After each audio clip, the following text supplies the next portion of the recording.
Hello, everybody. Thank you for joining us today for another one of MHEC's webinars. Today, the topic is Concurrent Enrollment Coordinators on Graduate Credit Quest, a new tool to help coordinators help teachers find graduate courses.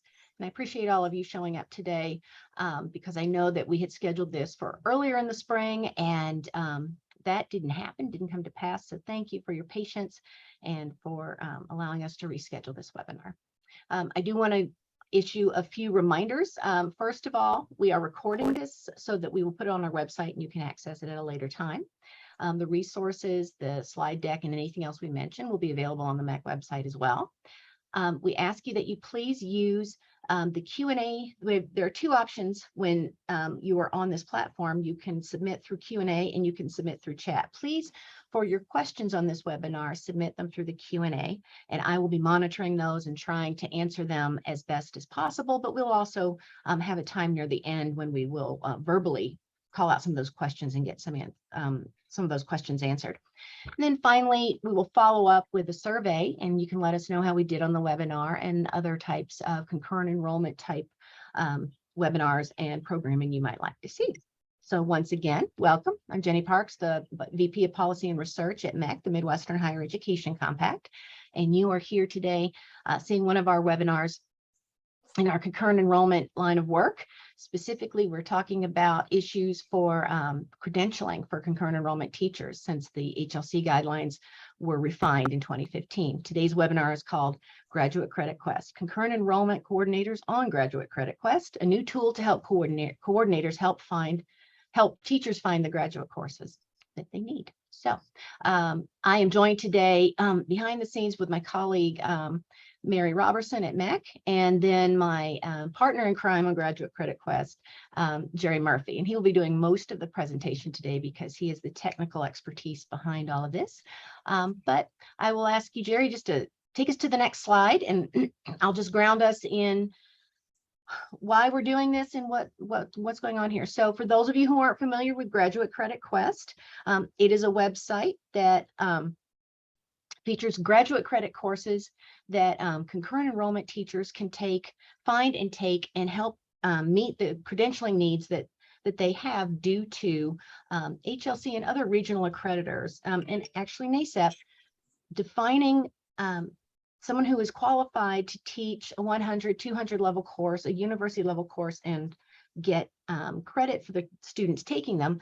You have to have a certain set of credentials. Those credentials are either a master's degree in the area you're teaching. So let's say it's biology. You can't have a teaching degree. You can't have the master's of education. You would need the master's of biology. Or if you did have that master's degree in education, you would need an additional 18 graduate credits in biology. And so it's very difficult sometimes for teachers to find the courses that meet their schedules and the level of programming they need. And that's why we developed Graduate Credit Quest. So it is part of this whole credentialing crisis. Beyond this, there are many other issues, and we are going to be rolling out some more information and programming at MHEC this summer and into the fall, because the deadline for any schools that have teachers teaching these courses for them, and maybe those teachers don't quite have the courses they need, that deadline is September 1st, 2023. So again, we've got a lot that's coming up. So as you can see from this particular slide, this all started in 2015 when there were some revisions to the expectations that HLC put out for those teaching university and college level courses, including concurrent enrollment teachers. So again, today we're specifically talking about those concurrent enrollment teachers who teach high school students in a high school classroom, and they themselves are high school teachers. So they are not the folks who usually work on a campus as adjunct or some other type of instructor. So and the reason that this is an issue is because those folks who are in that classroom generally don't have a master's degree in the area in which they're teaching. And that is specifically who we are serving with Graduate Credit Quest. Here's a quick timeline for those of you who either don't know or don't recall. This started in 2015. In 2016, HLC offered an extension to institutions who said, hey, we really need some time to figure this out. And the original deadline was actually this year, September 1st, 2022. But when COVID came around, HLC said, well, yeah, I'm sure you need more time. So we're going to extend it one more year. So by the deadline, what we all need to have come together to try to accomplish is the following. Graduate schools have been looking for and are continuing to look for ways to help teachers earn the graduate credits and degrees that they need so that they can teach concurrent enrollment courses in high schools. Everyone involved or concerned about concurrent enrollment and dual credit needs to find a way to encourage and incentivize teachers to pursue degrees and to get these courses, especially in rural areas, because we know that we have a teacher shortage anyway. It is worse in rural areas and in distressed urban areas, but in those areas in particular, they might not be near an institution where they can go and take courses. So again, doing it online and doing it during the summer or on a weekend becomes really, really important as they're working professionals. And then finally, we're hoping and know that many of our states are devising some funding programs and some other types of supports to help get us where we need to be. So thinking about everyone, all hands on deck, trying to get together and solve this problem, MEC's contribution amidst a number of research papers and discussion groups is Graduate Credit Quest. We want to create a place for folks to come together and try to solve this problem. And best of all, it's free. So I encourage you to take a look at www.graduatecreditquest.org. Maybe you can play with it as you're watching the webinar or take a look at it later. I think you'll like what you see. All right, what's our next slide? All right, we're going to give you a tour of Graduate Credit Quest, and part of that tour will be showing you a new feature that we have. Graduate Credit Quest has always aimed to serve three groups of professionals: concurrent enrollment coordinators, concurrent enrollment teachers, and then the graduate schools who offer courses for them. In this case, we only had a portal and a way to sign up for your for an account on it as a teacher and as the graduate schools. We've now added a portal for the concurrent enrollment coordinators because all of our conversations with the community has indicated that they are really the ones who are at the center of this work and really connect everything together. So we thought, okay, we need to go back and rebuild that. We spent the spring rebuilding it. Jerry has been working hard with our IT folks, so he's going to give you a tour of that. Jerry? Thanks, Jenny. Mary, can you hear me? I want to make sure I'm audible here. Yes, you are. We can hear you.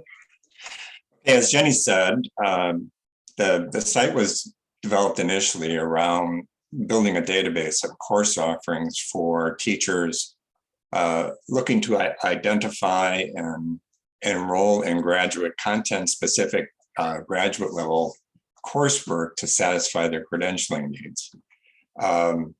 The site's evolved a little bit. It's in two respects. One, the addition of the concurrent enrollment program coordinator content and utility that Jenny mentioned was added. Additionally, and maybe from a broad perspective, this platform was initially built to serve the dual credit teacher population in Wisconsin only. MEC's help in this joint development with the New Era organization basically afforded it the opportunity to scale the offer, scale the number of graduate schools participating, the number of courses relative to those graduate schools participating, the number of teachers for those graduate schools to market to, and to build out some additional utility. And that's really the focus of today's conversation with the concurrent credit coordinators.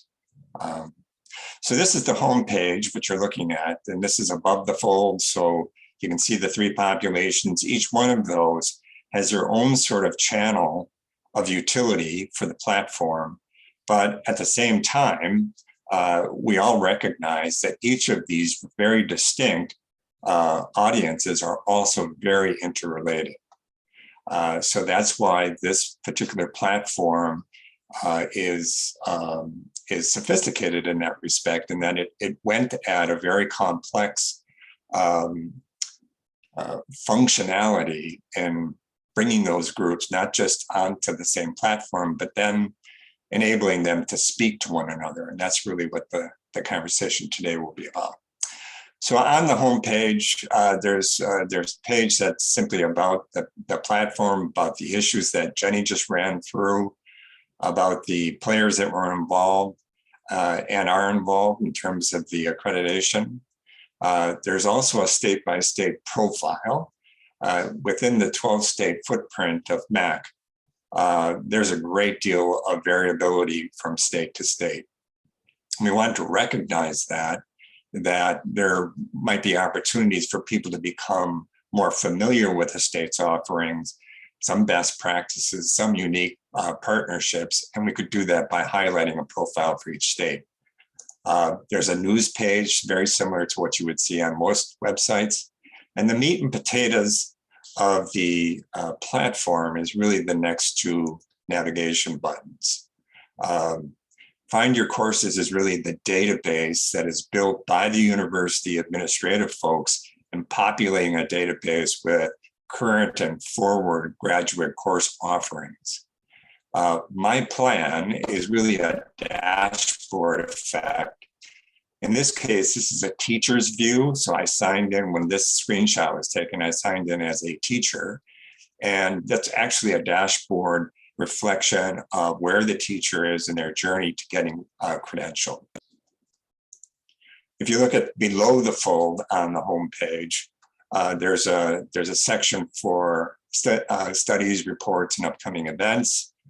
We hope to actually build that out over time so that it could be more of a hub for the conversation, ongoing conversation and development among the community of dual credit or concurrent credit audiences, that they could find one location for contemporary conversations about the issues that attended. The map below is an interactive map. So your cursor, as you went over that 12-state image of MEC's footprint, each of the states would light up. And then in this particular screenshot, I clicked on Wisconsin, and then over on the right side, right lower side, you can see a summary of the participating levels in this state. So 9 universities, 190 open courses, and 37 teachers currently participating. At the very bottom, you'll see the partners that have lined up so far in endorsing or at least supporting the initiative that MEC is underwriting here. This is just an example, but because I had highlighted Wisconsin, I wanted to show you or demonstrate one profile page. This is not meant, obviously, to be the all-inclusive, everything you ever wanted to know about things in Wisconsin relative to concurrent credit, but a flyover sort of introduction with a lot of built-in links to the authorities within the state, the experts or the subject matter experts within the state. And we're using basically their content to basically try to keep the references and the updates contemporary. For example, Wisconsin's tuition support program recently sunset. So we did have a built-out storyline here for that program until it's sunsetted. As I said, this is one of those two boilerplate pieces of the platform, significant in that this is really the view that in this particular case, the last time that I searched before I pulled this into a screenshot was for mathematics, and without regard to other filters, but that's why this image comes up. So it's always going to go to the last search that was done until you change the filters. So the filters that are here are basically designed by listening to a bunch of teachers, dual credit teachers, as to how they actually search for and find graduate coursework. So keywords, the college or state that they would like to zoom in on, the content area, dates that they're available and that they're looking for course content.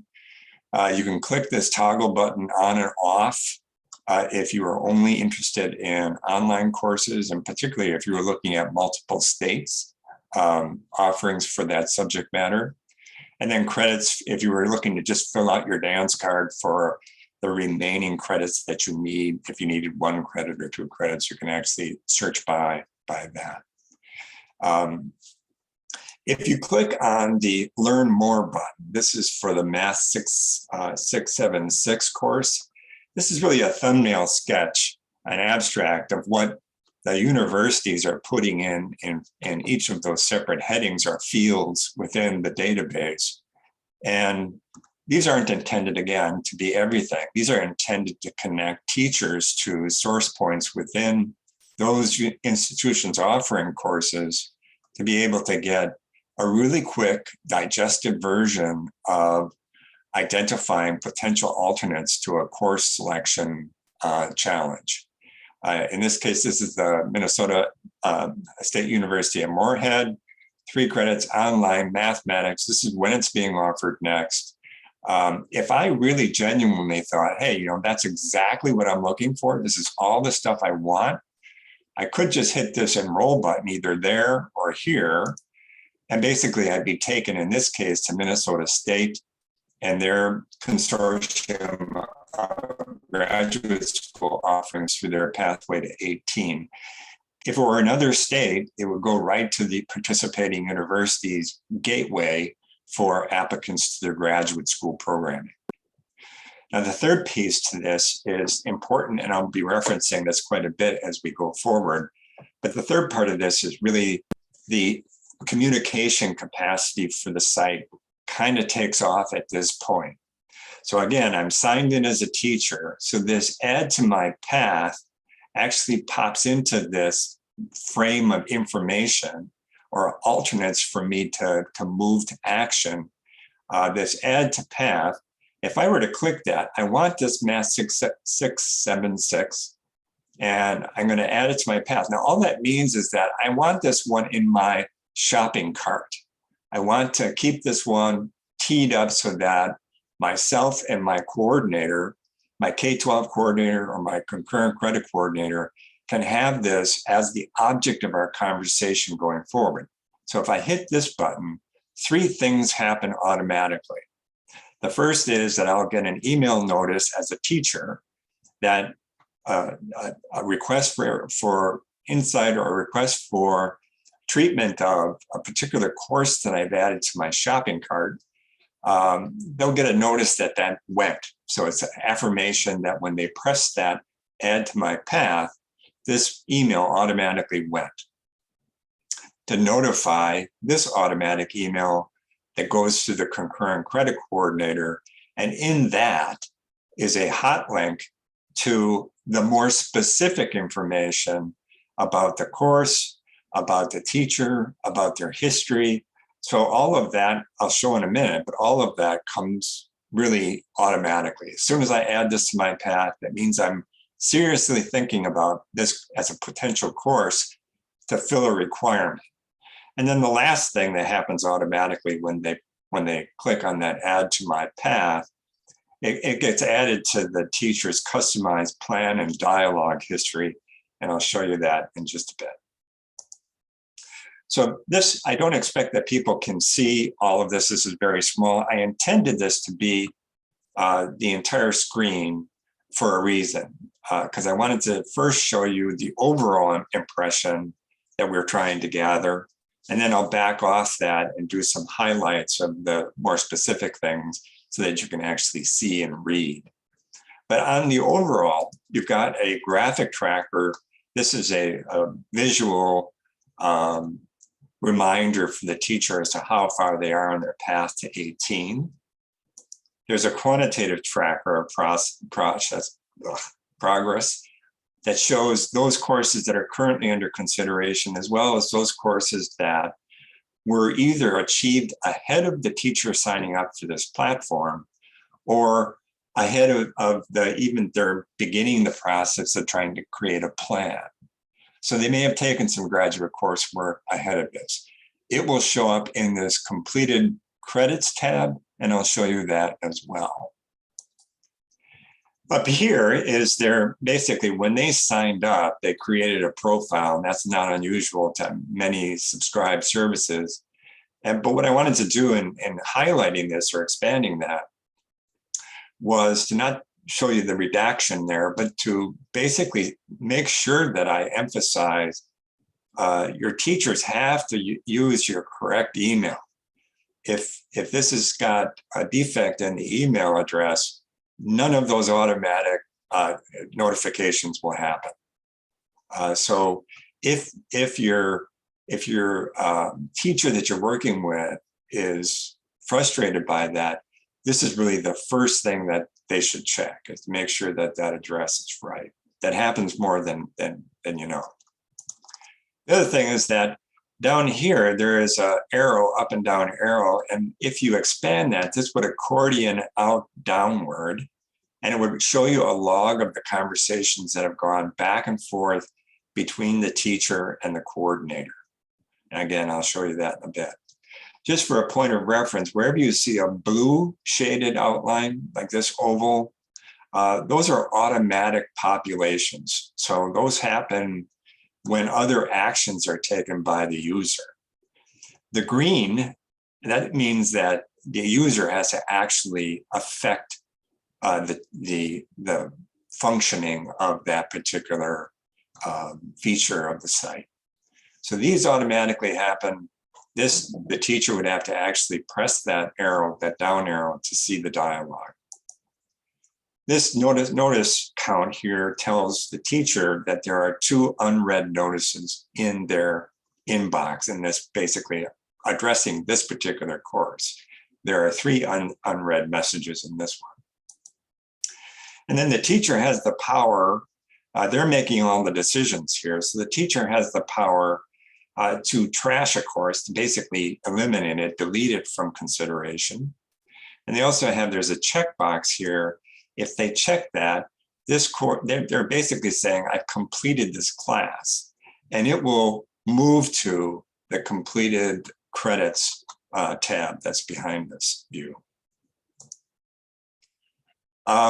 This is a blown up version of just the course content here, and I'm just going to go through this. Now you can read it. And these are by the way, these are the exact courses that I pulled in for the demonstration today. And so you're going to see those course numbers and titles are going to be, they're going to be revisited a number of times.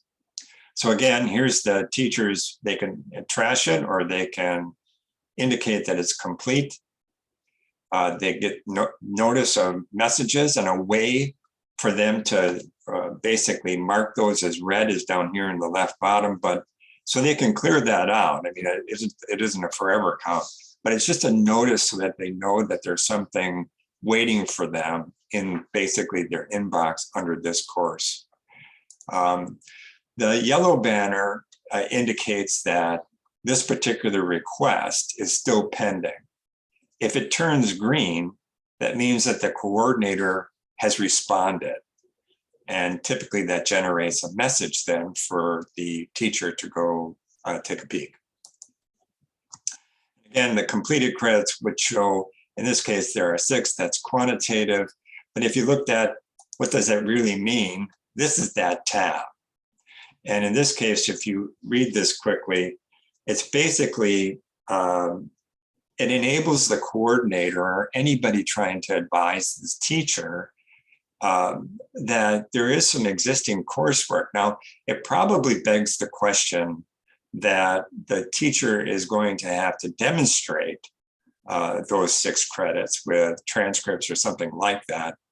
But basically, this comes from the teacher's sign up.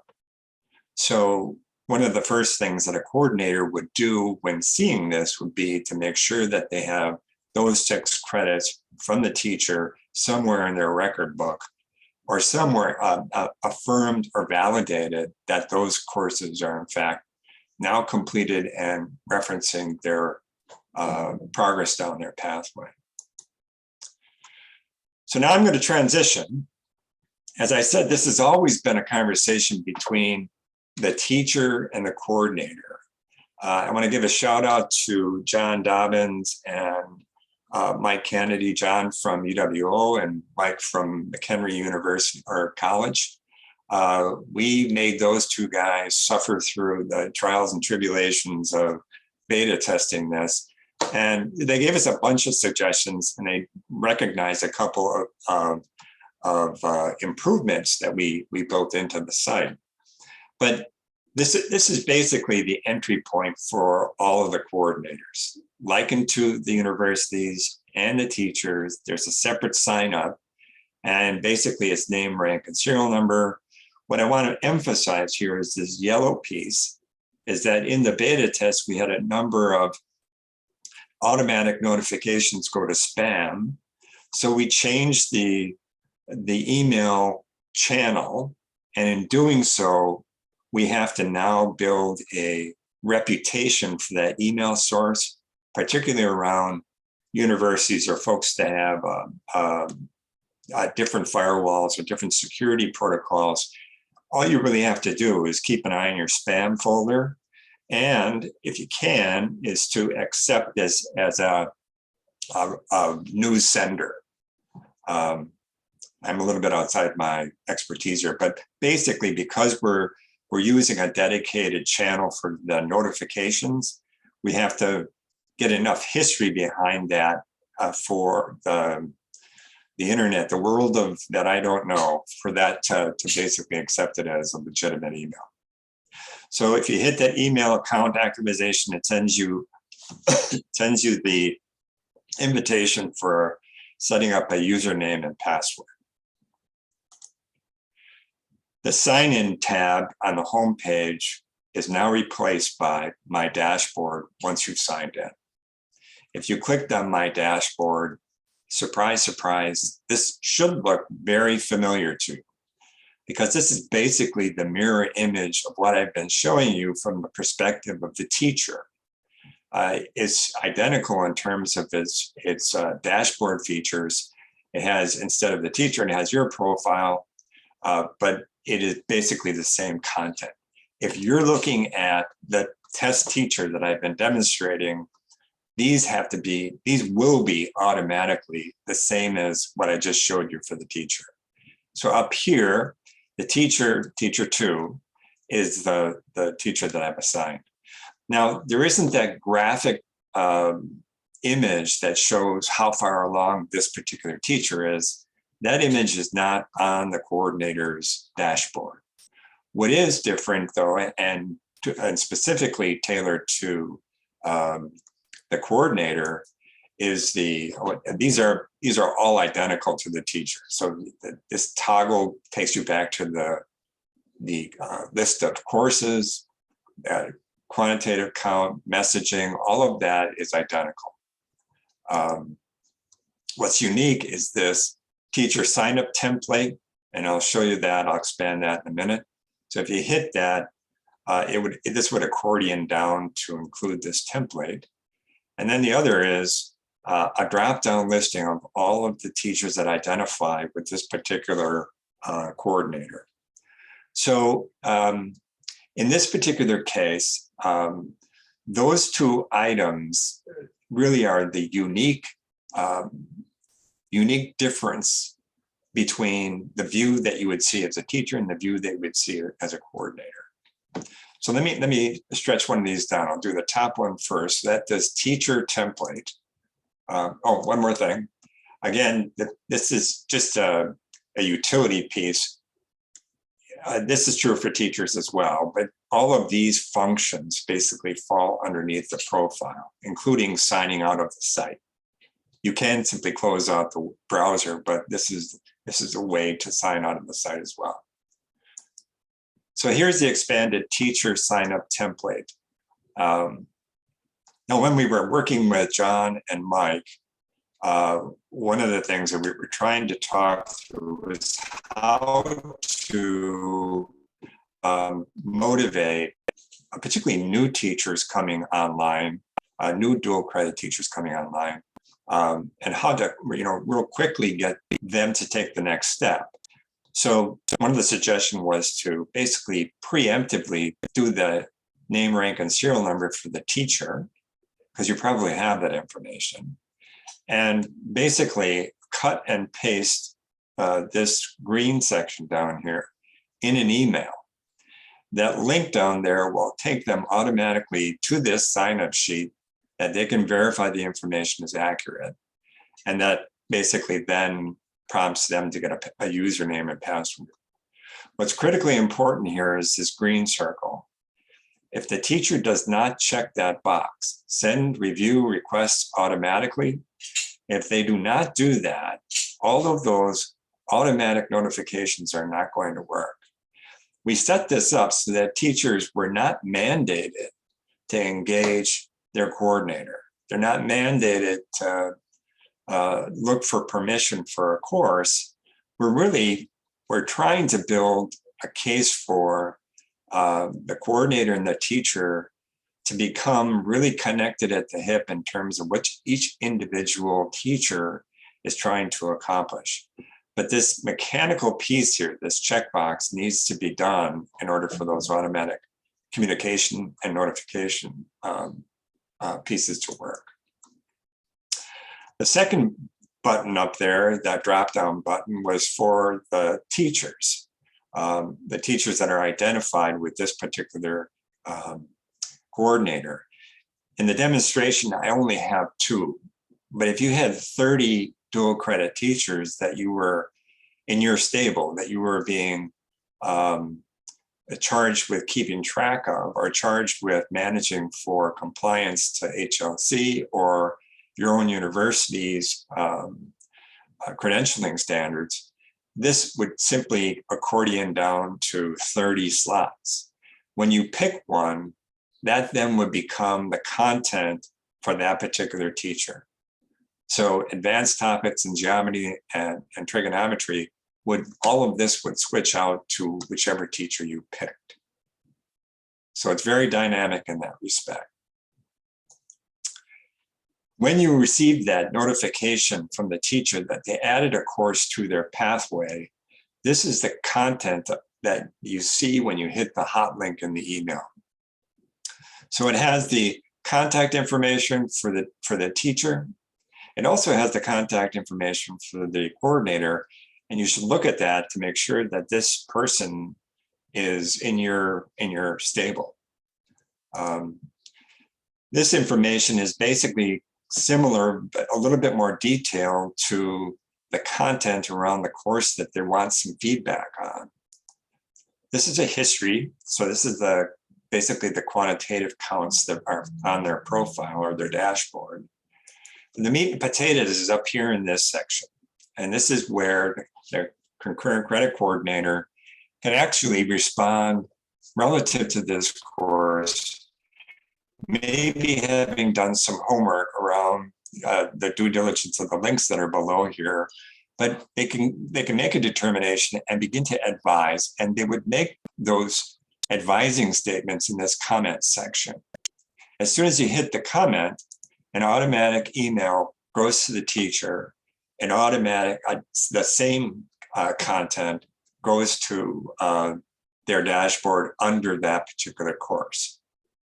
So again, this is all the functionality of making certain that the teacher checks that box for the automatic communications.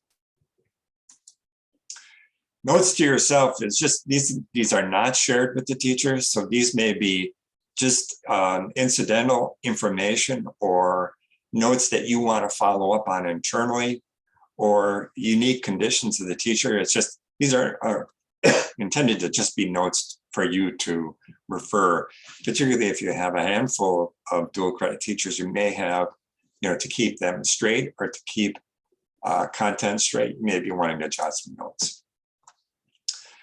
Now in this particular screenshot, you can see the expanded dialog box. So when I hit comment, it sent, looks like a winner for the path forward to your credentialing. That was the comment. And in this, the date stamp for the information, the content, back and forth, I could mark that as red and this one would go away. If I want to respond further, or the teacher actually has the same capacity, if they want to respond to your comment, they can do so. And again, you're going to get that automatic notification, and you're also going to get a number bump in the number of messages to read. So this is simply this toggle box is automatic. If you hit that, this all drops down. You can mark them as red, and that will erase that count. If you were doing this back and forth with a teacher in real time, it doesn't refresh instantly. In fact, this refresh button is actually timed, I think, on a 2 or 3 minute cycle. So it will refresh automatically, but not instantly. So if you had sent a message and it when zooming off, you can refresh this and it will automatically and instantly populate that new comment so you can see it. So the refresh button is just basically for this particular page. Okay, this is a ton of stuff. I've gone through this really uber fast. I hope that this has kind of flowed along the logic of a conversation that you're having with many teachers, maybe, but that it's a way for both the conversation to have some structure, to have some history. All of these comments are recorded. I mean, so this is your sort of history of a conversation that you've had with a teacher about a particular course, which might be helpful just in terms of keeping all of the dynamics of a decision with multiple people to keep some order to that. The other is that it might actually provide some basis for if HLC or policymakers should expand the timeline for the dateline that Jenny went through initially. If they did that conditional on showing progress for a particular dual credit teacher, this might be evidentiary for the university to demonstrate that they're working with an individual and they are having some progress or they're moving the ball. Okay, I'm going to do one sort of quick review here on more of the subject matter than the actual process here or steps in the process. But it can be initiated by either the teacher or the coordinator. It's anchored by a dashboard of course selection and recommendations, prompted by both email notification and dashboard updates, intended to pre-qualify course enrollment per accreditation threshold to the partner universities. All decisions are driven by the teacher with advice and input from coordinators and other decision makers on their campus. Keeps a record of effort and provides a way to keep track of several dual credit instructors' progress on one platform. Lastly, it provides for a way to advise for course selection. Right now, you could simply take a screenshot of that form that has all the information on it and ship it off to the dean or department chair if you need their input as to whether or not they would approve or they would see a fit for a particular course under consideration. I'm going to pause here and jump back to Jenny. As I said, that's a ton of information on sort of the operational capacities. So I want to pause here for just a minute before I sum up to see if there are any questions. Jenny? So, hi, everybody. Thank you, Jerry. I am just so grateful to Jerry for creating these images and these and this narrative flow here, so it's easier for you. We're trying to create multiple tools to make it easy for you to use Graduate Credit Quest, and to know when you recommend it to someone else, there will be abundant support. That is one of the values that we live by at MEC, is that we do meet you where you are and we bring you along with us. So thank you, Jerry, for this. And does anyone have any questions? I don't see any in the Q&A right now. If you do have some, pop them in there. Otherwise, Otherwise, we're going to have a few more minutes, some concluding comments and some overarching comments. Oh, I do see one. I tried to create a coordinator account and received the email with the activation code, but when I try to sign in, it says invalid activation code entered. All right. we're going to have to look into that. Oh, none. Okay, that's happened to a number of people. Okay. Okay. Another Yeah. question. Can I respond to that, Jenny, for just a minute? Absolutely. That was actually the reason why we changed up our email channel. We were getting a number of folks in the trials that were having difficulty with that. So the remedy is actually if those folks could send me their contact information, or the teacher that they're working with that was trying to sign up, we're now in a position to basically try to build a reputation for that channel, and that will help. So if those folks would be so good as to just drop me a line, and I'll give you a contact here at the end, I'll work through those individually. But over time, that particular issue hopefully has been resolved. Great, thank you. So I've had a number of people say, if I do have difficulties, who do I contact? I gave them your email address, Jerry, and Mary has just graciously put that in the chat. It is jerrym@mech.org. MEC is MHEC. And again, I've got a number of people saying there was an activation code. And so any outreach like that, please reach out to Jerry. There's someone else who's saying, how do you set up courses? So I had message back, do you mean as a course provider or a teacher wanting to set up to take courses? They said as a course provider. So Jerry, can you give them the real quick version of that? Yeah, there was an earlier webinar that was, this particular webinar was focused on the concurrent credit coordinators, and the teacher engagement there is obvious. I mean, that's the advising role, that's the credentialing progress. The earlier webinar was specifically on the universities, and we didn't touch that today. The way that I've been doing that is I've actually been grouping university, graduate school, or administrators in small groups and scheduling them for a training session similar to this, only I use a live screen and I use a live demonstration. So again, the easiest way for me to basically introduce someone is to get them signed on to the site, and then to work with them in ones and twos and threes, and work through the population of their coursework.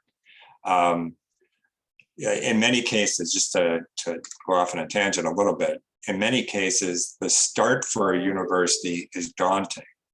And so they may have 50 graduate course offerings for the fall, for example, in a number of content areas for dual credit. And they have, every school has a course catalog or a course schedule of some kind.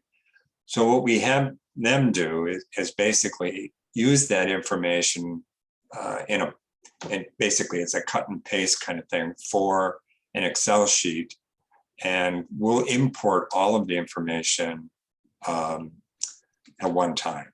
Export, import, we'll bring them all in at one time. And then incrementally from that point forward, most universities are in a position to modify the course content, change the dates, changes in faculty, changes in delivery. All of those things are edits to courses that are resident in the database. Universities then can simply click it as an active or an inactive course offering for a given semester. So it's not a lot of work, frankly. I tell people that they can be on the platform with their university in 2 days. So it's really not a hard administrative crawl, but and thereafter, we're looking to the universities to maintain their data as current. So we give them administrative rights to the site to actually go in on their data only and make additions, deletions, and edits. I hope that helps. Again, this is send me an email, and I've been trying to batch people together in 2s and 3s so it doesn't get to be big, and then I can kind of personalize around any unique situations. We've had a couple more questions. First for Jerry, there was a question, does this site allow kind of search for courses and create a program, a course of study for a teacher? And I had emailed and it was in the chat. So I said, no, unfortunately it doesn't. We would love for the program maybe eventually to do something like that. But for right now, you're going to need to work together as teachers and coordinators to search for the courses you want, and then put together a program. Then someone asked, can teachers take graduate courses from multiple institutions to make up their 18 credits? So here's the answer, that you're going to have to ask the person at the institution who vets your transcript to see if they feel like, for their purposes and their understanding of HLC's expectations, if they are fine with you doing that. That is often your concurrent enrollment coordinator, but it might be a department chair. And that's also, your coordinator might be the person at an institution who is in communication with those department chairs. As with all things in higher ed, and actually in K-12, it is radically different from institution to institution, state to state, and even area, department to department. So if you had any more questions about that, I'm certainly willing to and eager to have a conversation. My email is jennyp@mech.org. Yeah, I'll add one more piece to that. Sure. This came up in some of the beta tests that John and Mike were helping with. That blue form that I went through with the comment that the comments space, ultimately that ends up being the focal point for a conversation on a campus. So someone is making a determination about the threshold for whatever the university's standards are, or HLC standards, but you're enabling a decision maker, and to Jenny's point, that are very variable. So in some cases that might be the coordinator makes that recommendation. In other cases, it's 14 people. So the point was to try to give the salient information to all of those unique decision influencers at one time. So we could accommodate great variability, but we kept it kind of square on, these are the facts about this particular course. And it doesn't say it's a green light or a red light. It just says, these are the facts. So in many cases, the folks that are on the webinar, in many cases, those folks end up being the champion for the dual credit teacher, but we're trying to enable them with enough information that they can do that effectively. That's absolutely right. Thank you, Jerry. We have a few more questions. One was saying, I teach in Iowa, and I see that we have very few Iowa courses and universities on Graduate Credit Quest. Are there any plans to have more of those universities and courses posted to Graduate Credit Quest, and when? And then a second question is, when can we expect the Iowa page for there to be more information posted there in the See More section, Learn More section? All right, so I'll go backwards. The Iowa page is actually currently under construction. So we're hoping to have that published. The way that those get built is Jenny has a number of contacts at the state level in all of those 12 states. And we've actually been going to constituents, decision makers, officials within each of the states. It's a slow process, but it's to basically put the burden of what is the story you want to tell at the state level. And I think Iowa's pretty close. I think Nebraska's real close. North Dakota, we're talking to them. So the few that we don't have profiles for are pretty much in process. So you can expect to see something at the speed of the conversations in education, but you can expect to see something for Iowa relatively soon. So I'll just add a little bit more. One of the things we really try to do as a regional compact is be mindful of our primary relationship with our member states. And so even though this is a service that will help students, teachers, principals, universities, everyone who is a stakeholder in the concurrent and dual enrollment spaces, our members are states. And so it's very, very important for us to make sure that we are not offering anything or doing anything in their state without them being very aware and very comfortable with it. So it's easy. In some states, you go right to them, and Indiana's a great example. Everything is centralized in Indiana. So I know exactly the 2 or 3 people I need to talk to. They tell me all the information. They've got all the information, and we can get it on there. And then we just update. We just check every 6 months. This is still the message that you want out there. Then there are states where things are very, very decentralized, like Michigan. And so in a case of that, we have to actually talk to individual institutions and say, what's the message you want to tell Ferris State? What's the message you want to tell University of Michigan and the Michigan community colleges? So it's a little bit harder to compile and have all those conversations. In the case of Iowa, we're talking to the Department of Ed, the Iowa Department of Ed, IDE, who has purview over the community colleges, which is where most of the concurrent enrollment courses are offered. But we're also talking to the Board of Regents because their universities would be the ones offering graduate courses. And then we're trying in each of our states to reach out and have conversations and participation by independent institutions as well. So just look for those to roll out. But basically, it kind of gives you the lay of the land. How does concurrent enrollment work in this state? If we have data like how many students, how many teachers, if we have information on teacher credentialing, we get it out there. So, and if you have information or you have someone you think we should talk to or a piece of the story we should be telling, please let us know. We really want to be responsive and to your needs and really to communicate and build a community here who's trying to solve this problem.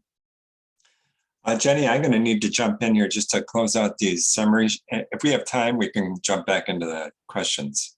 And for those questions that we don't have time for, if we run out of time, one of us will absolutely make sure to get back to those outstanding questions. Okay? Is that all right?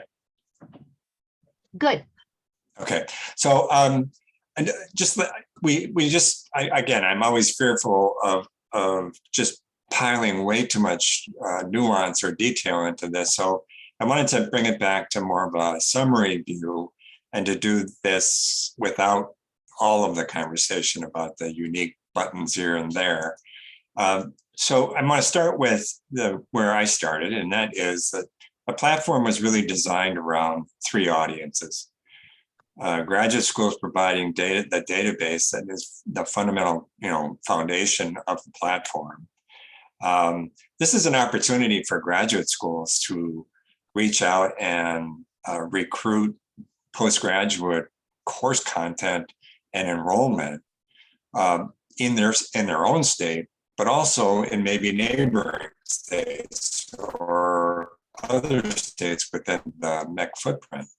So everybody knows that graduate schools and universities, higher education generally, is all scrambling to build enrollment. So we feel that this is a really solid, focused, laser-focused kind of offering for graduate schools and graduate programs within schools.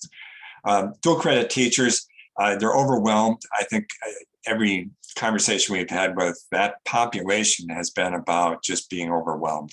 And some of that is COVID fatigue and some of it is just being overburdened by a lot of work. And at particular points in a school year, it's not going to happen.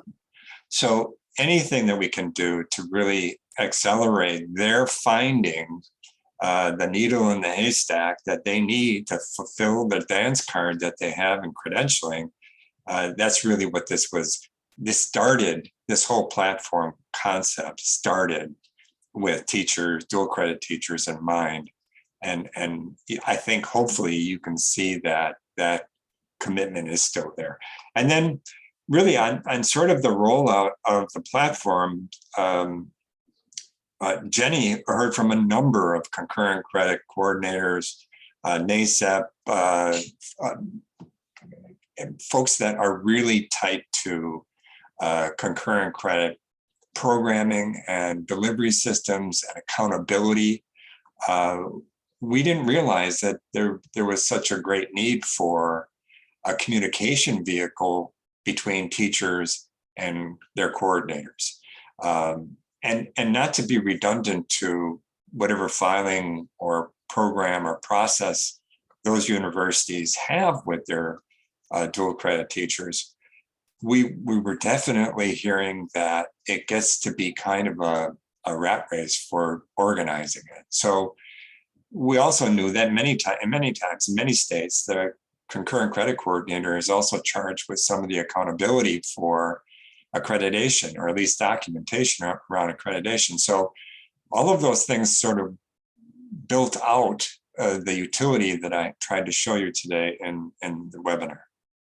Oops. This is, as I said, this is the foundation. That database, without that database, the platform is really not very useful.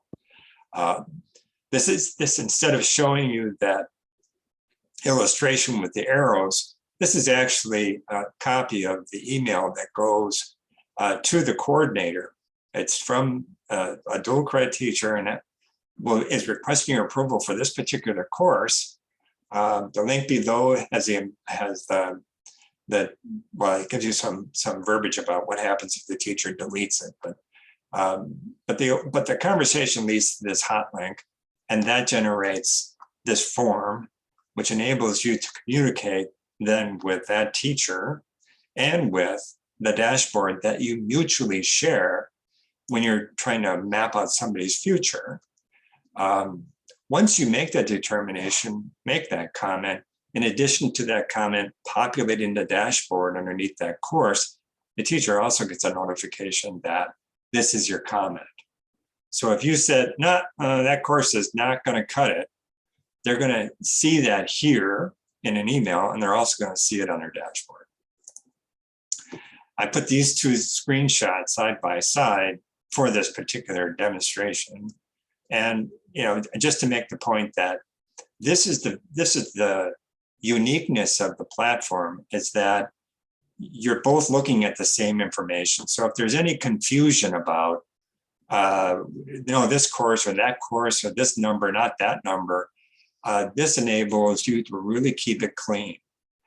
And in terms of the drop downs for the legacy conversations that you had about a particular course, that's just really good organizational capacity for both the teacher and for the coordinator.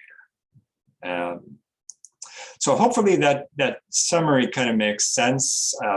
It's sort of kitchen sink time, but I did want to make sure that you could see the various utility that we built in as a response to some of our conversations with your peers.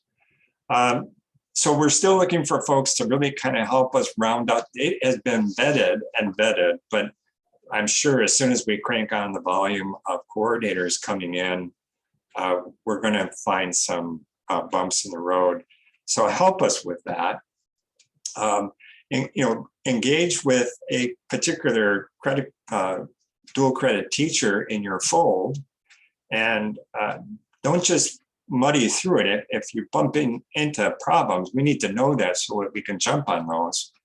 And then the problem that we were running into that a number of people raised was this challenge with this automatic notification and the sender channel. And hopefully with time, we can build up enough of a reputation so that won't be an issue and frankly, for the near term. We're launching it today.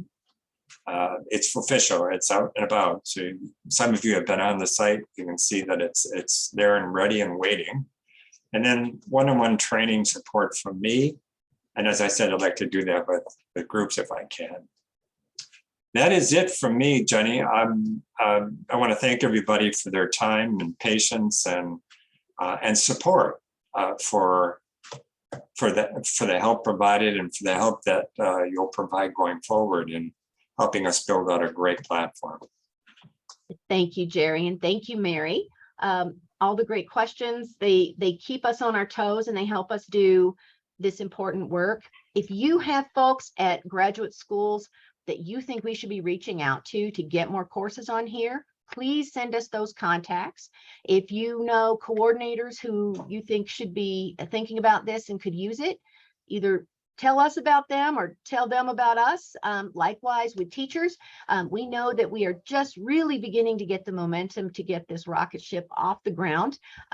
We're hoping to be able to get it going in a very high orbit and make sure that we are getting a lot of courses for a lot of folks. And we look for some additional webinars that'll be coming out in the months to come, because there are a lot of topics, it's not just the courses and the database. It's also things like, well, how do schools decide which courses count? How are different ways of doing things, how did this university or that school do it? So we're going to try to bring in experts and folks there so you get that information, and we kind of pull back the curtain and see how these things are done. So thank you so much. Don't be afraid to reach out to us. We're here to help. Yeah, thanks, Bye-bye. everybody.